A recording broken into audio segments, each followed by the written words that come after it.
You're listening to the Otis Jiry channel.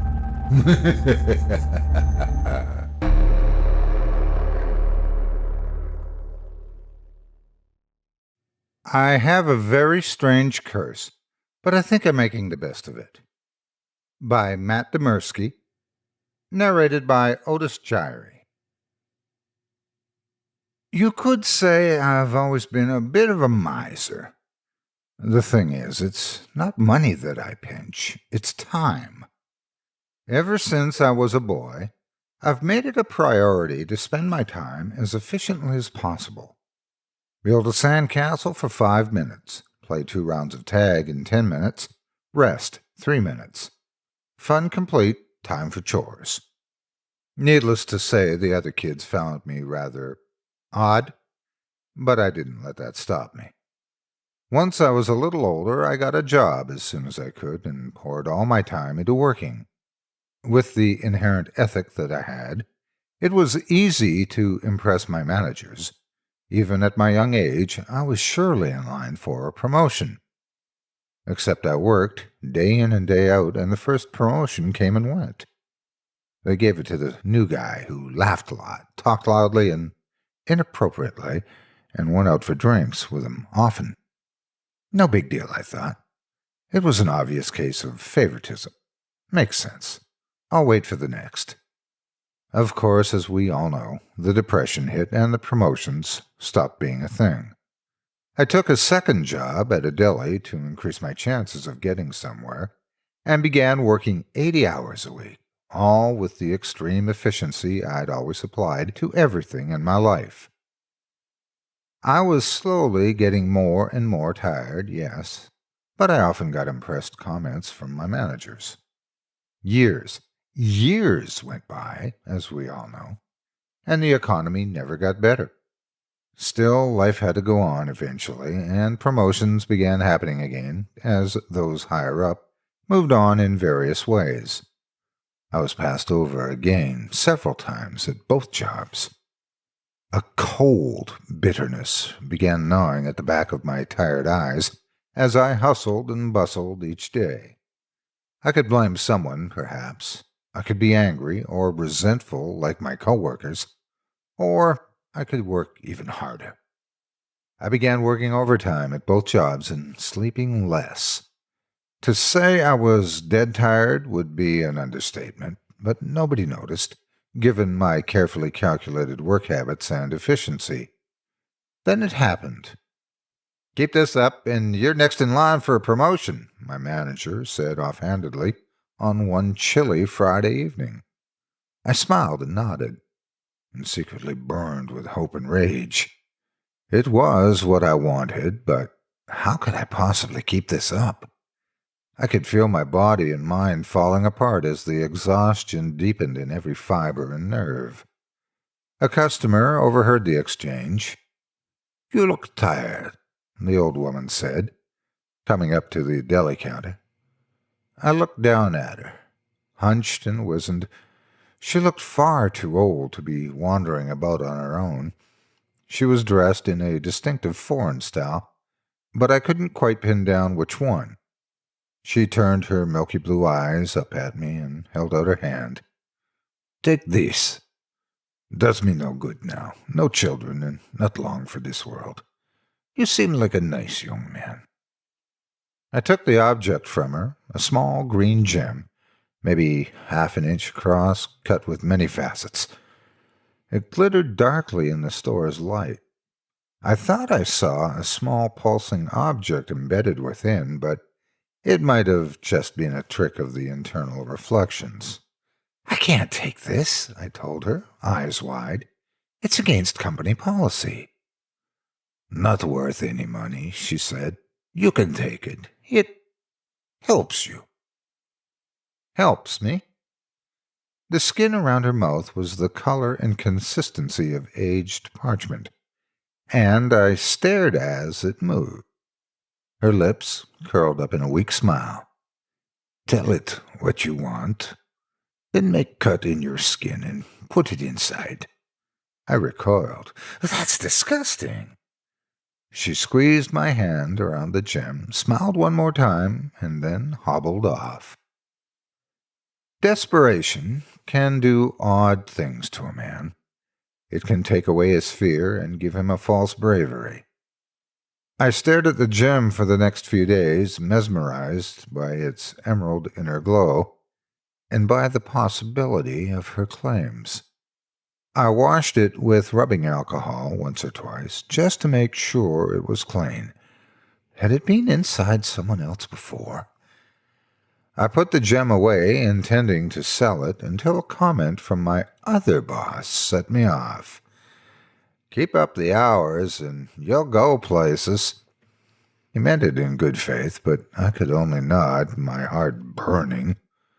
How could I possibly keep up extreme hours at both jobs? I went home in an exhausted rage and got a knife. I chose a spot on the inside of my arm, in the meat just past the elbow, and made an incision. I thrust the gem inside, shivered at the odd feeling, then stitched it all up. I passed out in my bed, my arm licking spots of red along my sheets.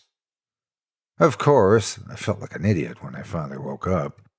Not only had I cut a hole in my arm and put a strange object inside, I'd forgotten to set an alarm, and I was 3 hours late for my shift. I dressed and hurried over, only to stop dead in my tracks outside the store. Through the window, I saw someone already there handling my tasks. It was me, another me. I stared down at my arm, where dark emerald veins pulsed around the gem I'd made part of me. Had I just gotten so tired that I'd lost my mind? Or was I really seeing another me working in my place? What did that mean for me? Where would the other me sleep? Where would he live? Was he aware that he was a duplicate? I could work both jobs now, but share the expenses? Pay for food for 2 people? The gem had been trying to help, as the old woman had said, but that goodwill was misguided in the face of cold, hard economics. My heart raced the entire day as I waited. I knew what I had to do, and I knew how to do it. I'd seen enough movies. Duplications like this always ended in murder. Perhaps I was jumping the gun by going immediately for violence, but I only had one chance. As soon as he realized I existed, he would be on guard for this because he was me, and he knew my thoughts. I waited in the shower behind the curtain.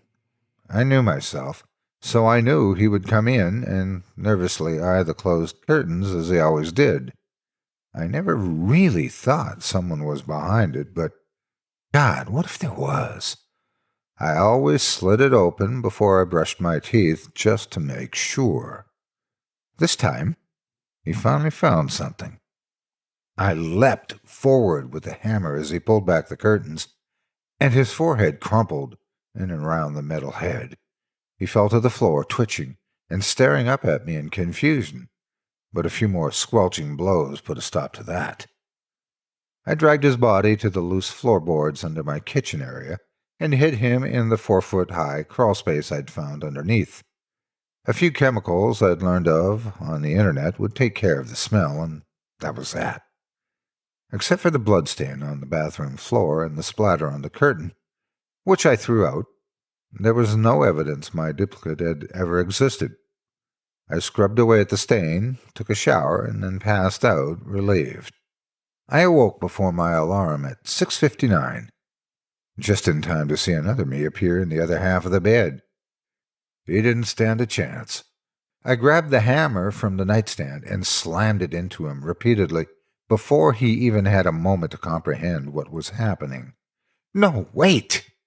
He never got to finish his sentence. His body joined the first under the floor. I worked my 2 shifts that day and then went home, realizing that I had a bigger problem on my hands. I tried to pry the emerald out of my arm, but the strange veins had hardened into my skin, and I couldn't even cut the thing out without taking off my whole arm. Just as I had expected. At 7 in the morning, a third me appeared. This was apparently going to happen every single morning for the rest of my life. I'd wanted to be in 2 places at once and do more than humanly possible, and the throbbing gem in my arm had given me that capability. I just had to think outside the box. It took a while to come around to what I knew I would have to do. For several months, I murdered myself each morning and then went to work, a little more haunted and tired. The screams got me every time. They were my screams. And how did I know I wouldn't be the one waking up with a hammer to the head next morning? I tried not to think about it, even as I created a more efficient means of instant death for my duplicates. A few months after that, I ran out of willpower. I quit my jobs. At first, it was because I had a sub-basement full to the brim with corpse versions of me, enough that they couldn't fit under the floorboards anymore.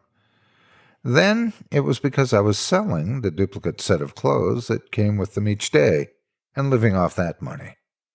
I invested in a nice suit, went to sleep in it, woke up, murdered myself very carefully, and then sold the new suit to someone else.